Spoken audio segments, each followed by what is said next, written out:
इस पटना की पावन भूमि को मैं नमन करते हुए यहाँ पर एक धरना आयोजन किया गया है संस्कार आंदोलन के माध्यम से,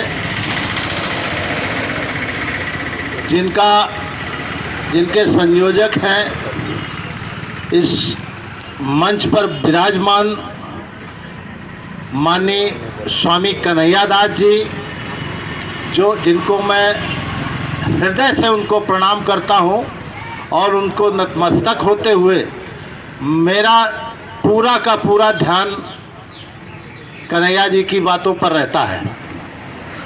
हमारे यहाँ उपस्थित तमाम लोग जो मंचासीन हैं, हमारी ही पार्टी के बिहार के प्रवक्ता माननीय नरेश चौहान जी,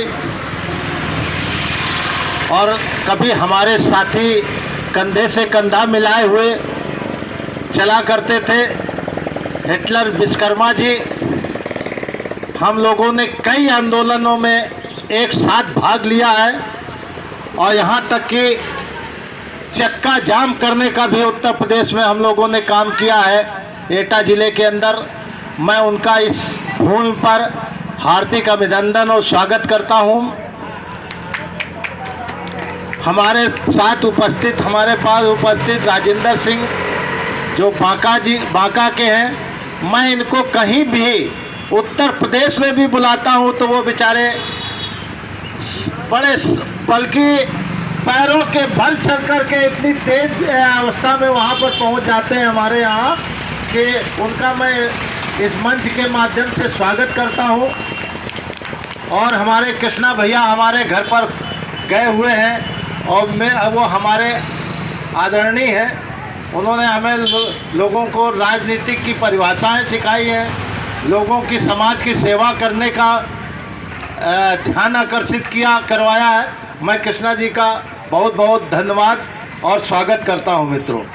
और हमारे परम साथी पहले सुदाम जी, जो हम कभी एक साथ एक मंच पर एक ही पार्टी के उस पर रहा करते थे, हमारे छोटे भैया को मैं उनका भी हार्दिक अभिनंदन और स्वागत करता हूं।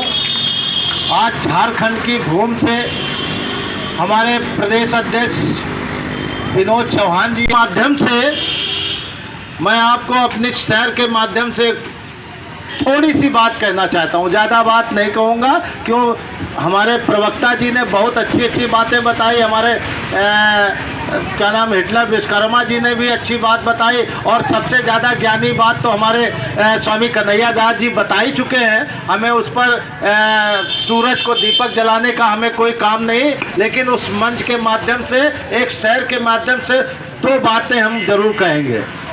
संस्कार बदलता है नहीं, सरकार बदल कर क्या होगा, जब सारे नाविक पागल हो, पतवार बदल कर क्या होगा, पतवार बदल कर क्या होगा। मित्रों, आज ये देश ऐसी अवस्था से गुजर रहा है जहां संस्कार नाम की क्या चीज है। लोग सामाजिक आतंकवाद फैला रखा है, आर्थिक आतंकवाद है, शैक्षणिक आतंकवाद फैला रखा है। ऐसे समाज में जिसका संस्कार विहीन देश बना जा रहा है और संस्कार की तरफ तो जाते ही नहीं है कोई। मैं आपको एक बात कहना चाहता हूं, भगवान राम संस्कार मर्यादा पुरुषोत्तम कब बने और वो संस्कारी कब हुए? जब उन्होंने अपने माता और पिता की आज्ञा का पालन करके बन जाने का प्रोग्राम कर लिया था, तब वो संस्कारिक बने थे। उन्होंने जब सरयू नदी के किनारे केवट को अपने गले से लगाया था, तब वो संस्कारिक बने थे। मित्रों, जब उन्होंने अपने वनवास काल के अंदर जब सीता जी को ढूंढते ढूंढते जा रहे थे और सबरी के जूठे भेड़ खाए थे, तब वो संस्कारिक बने थे कि उन लोगों को अपने गले से लगाया था। मित्रों, आज संस्कार की बात करने वाला वो भगवान संस्कार आंदोलन की चल रही है। हम सबसे पहले आप सबका दिल से उत्तर प्रदेश की तरफ से आप सबको हृदय से स्वागत वंदन अभिनंदन करता हूं, जिसमें संस्कार आंदोलन से प्रेरित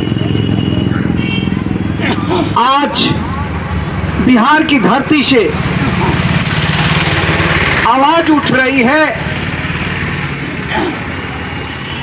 माननीय कन्हैया दास जी के नेतृत्व में साथियों, जब हम चले वहां से तो हमारा बॉर्डर है बक्सर। बक्सर में एक छोटी सी हमारी मीटिंग थी, पौनी समाज संस्कार आंदोलन का। उसमें हमने साथियों से निवेदन किया, आग्रह किया और स्वामी जी की भी चर्चा किया। और हमको ही नहीं, पूरे हिंदुस्तान पर इस पर चर्चा होनी चाहिए, इसलिए कि अगर वेदों को हम देखते हैं तो जब चर्चा होती है तो उसमें यही कहा जाता है कि ब्रह्म ही सब कुछ है। हम में तुम में खड़क हम में व्यापित सब में राम। अगर सब में है तो सब क्या हुए? ब्रह्म हुए। और जब सब ब्रह्म हुए तो शंकराचार्य क्यों नहीं?